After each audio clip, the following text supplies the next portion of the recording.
Hi, my name is Robin Valenzuela.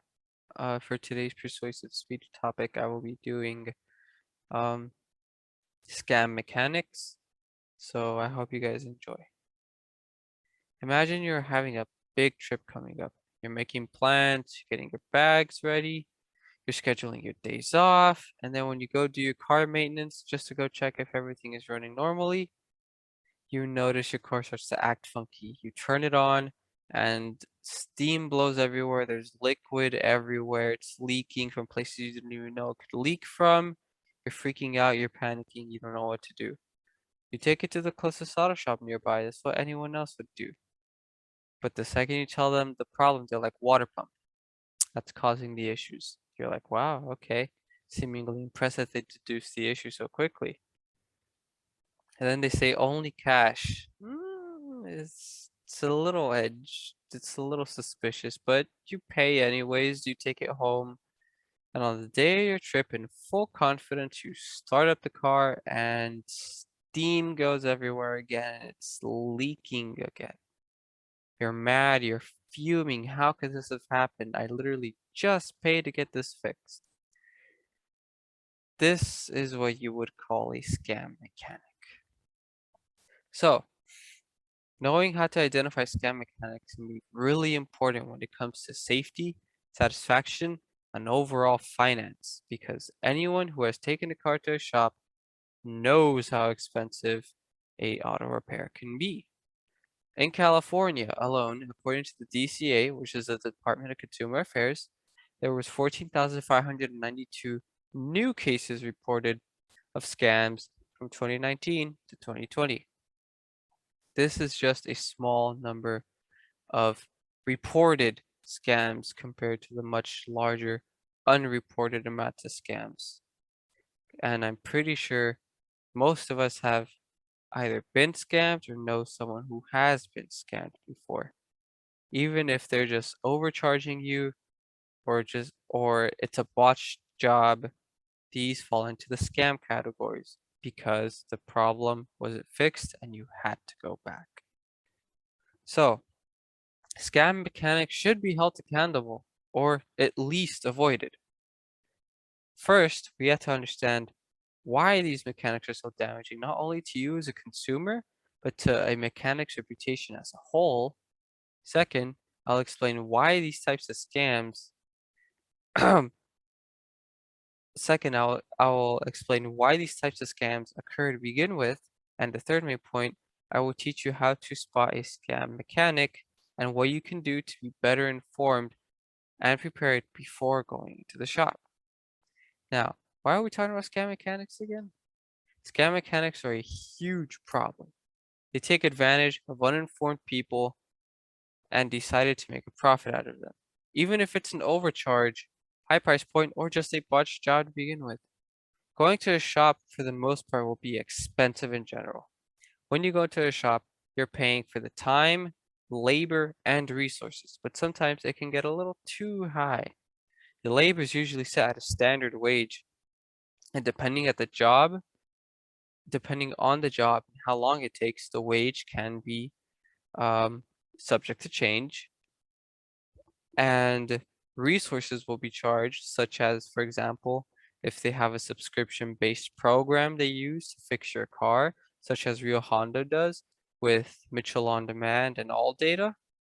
If they use those types of programs during your fix, or if they have to source out a part for your car in particular, or if they just have to operate any dangerous equipment.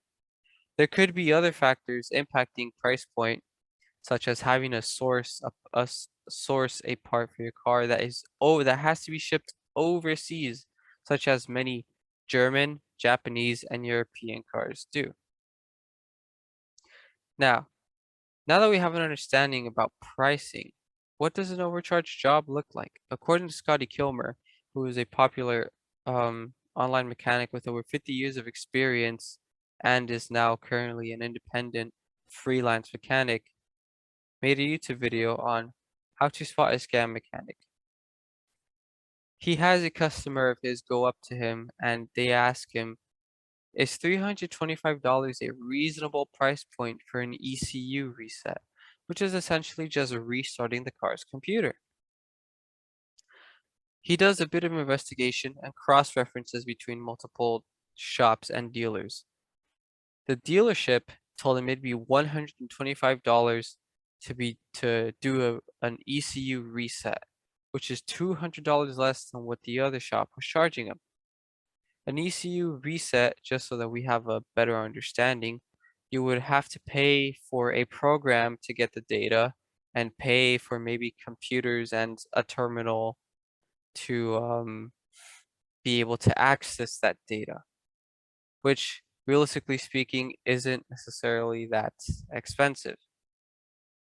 So to charge $325 is very unreasonable. These types of practices can leave customers afraid and it also in a bad financial situation if they agree to these high prices just because they didn't know any better.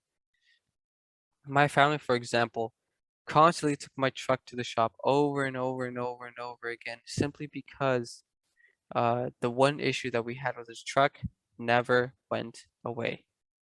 We would take it for the first time, they said it was this issue. But then after they fixed it, the problem came back. We took it back. They said it was a different issue. They fixed it and it came back. And this happened over and over again. My parents have put thousands of dollars into the car, which could have been used to either save, pay bills, or putting money where money had to be put. But instead, we were throwing money at the problem, hoping it would go away.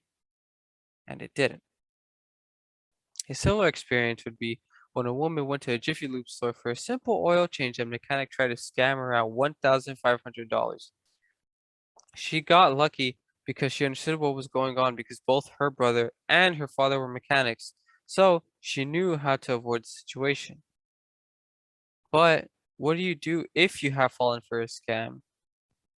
For that, um, the causes and reasons why most scam mechanics scam to begin with is either out of greed, they want to play your knowledge, or just bad practice. So they aren't necessarily fully qualified or fully educated in being able to repair your car. The DCA does have a number if you have fallen for a scam or believe a scam is reoccurring, and in quote, if you suspect fraud and would like to file a complaint to the State Bureau of Automotive Repair at I'm sorry, I apologize. If you suspect fraud and would like to file a complaint, call the State Bureau of Automotive Repair at 800-952-5210. Too many people aren't aware of this resource to them. They think after they've been scammed, it's all over. You can't do anything about it.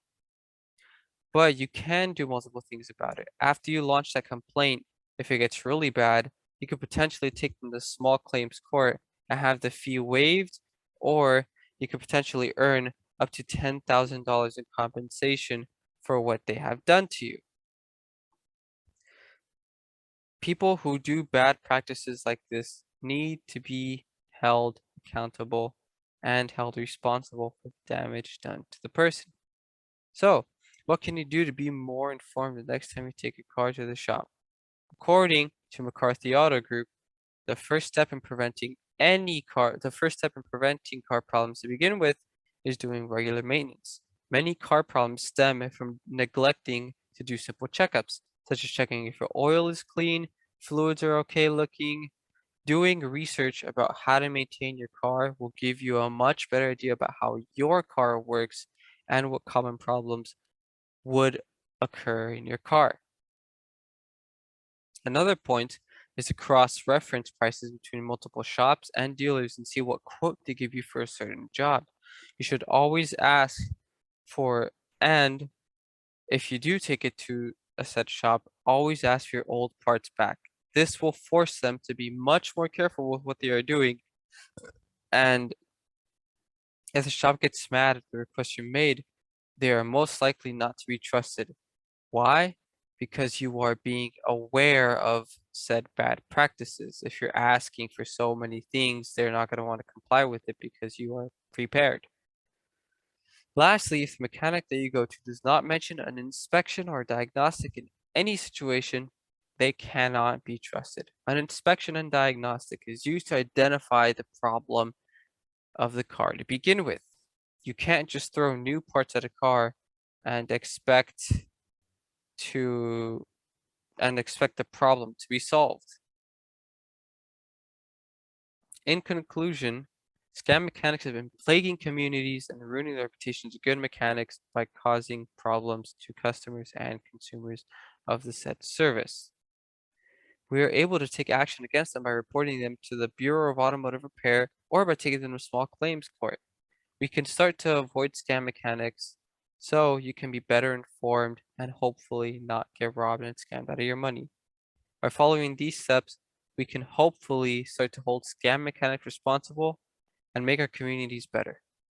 So now, so now that you know this, maybe the next time you plan that big trip and your car faces a problem, you can be better informed to make a better choice so that you don't get your money robbed out of you.